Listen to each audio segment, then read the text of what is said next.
શું અમદાવાદના નકશા પર નવા રાજકીય ટાપુઓ જન્મી રહ્યા છે?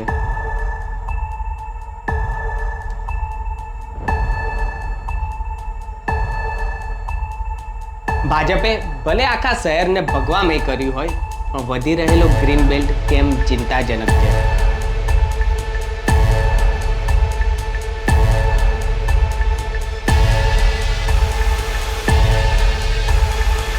આજે આપણે કોઈ નેતાના ભાષણની નહીં, પરંતુ આંકડાઓની વાત કરીશું.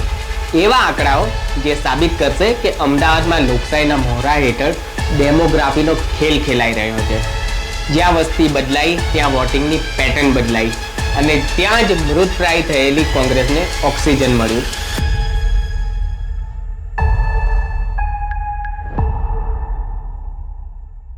નમસ્કાર, હું છું લિંકન ઓફ ઇન્ડિયા પર. અમદાવાદ મ્યુનિસિપલ કોર્પોરેશનની ચૂંટણીના પરિણામોમાં ભાજપે 160 થી વધુ બેઠકો જીતીને ઇતિહાસ રચ્યો છે. તે સત્ય છે, પણ સિક્કાની બીજી બાજુ જુઓ. કોંગ્રેસ ક્યાં જીતી? મક્તમપુરા, દરિયાપુર, જમાલપુર, બહેરામપુર, દાણી લીમડા અને ખાડિયા. આ યાદી ધ્યાનથી જુઓ. આ એવા વિસ્તારો છે જ્યાં મુસ્લિમ વસ્તી 30 થી 40% અને અમુક જગ્યાએ તો 60% થી પણ વધુ છે. અહીં સવાલ એ નથી કે કોંગ્રેસ જીતી, પણ સવાલ એ છે કે અહીં ભાજપ માટે રસ્તો કઈ રીતે બંધ થયો.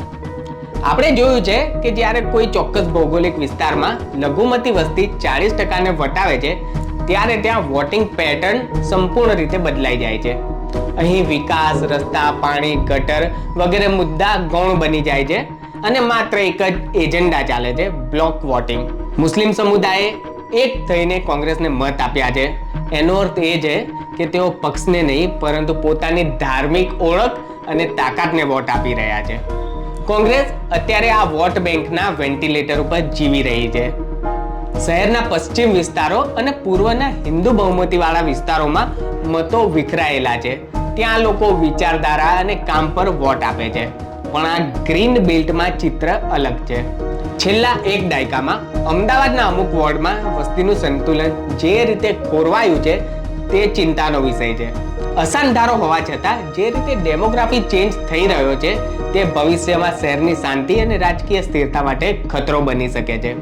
કોંગ્રેસ જે એક સમયે આખા ગુજરાતમાં શાસન કરતી હતી, આજે તે માત્ર આવા રાજકીય ટાપુઓ પૂરતી સીમિત થઈ ગઈ છે. તેમણે પણ સ્વીકારી લીધું છે કે હિન્દુ મતો માટે મહેનત કરવા કરતાં આ મુસ્લિમ સમુદાયનું તૃષ્ટિકરણ કરવું સહેલું છે. પરિણામે અમદાવાદમાં જે વિસ્તારો ગ્રીન થતા જાય છે, ત્યાં ભાજપ માટે લોકશાહી ઢબે લડવું હવે મુશ્કેલ બનતું જાય છે. આંકડાઓ જૂઠું નથી બોલતા.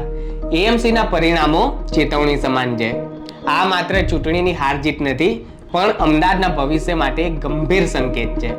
જો આ ડેમોગ્રાફી ચેન્જને રોકવામાં નહીં આવે તો આવનારા સમયમાં અમદાવાદમાં પણ એવા વિસ્તારો હશે જ્યાં લોકશાહી નહીં, પરંતુ વસ્તી ગણતરી રાજ કરશે.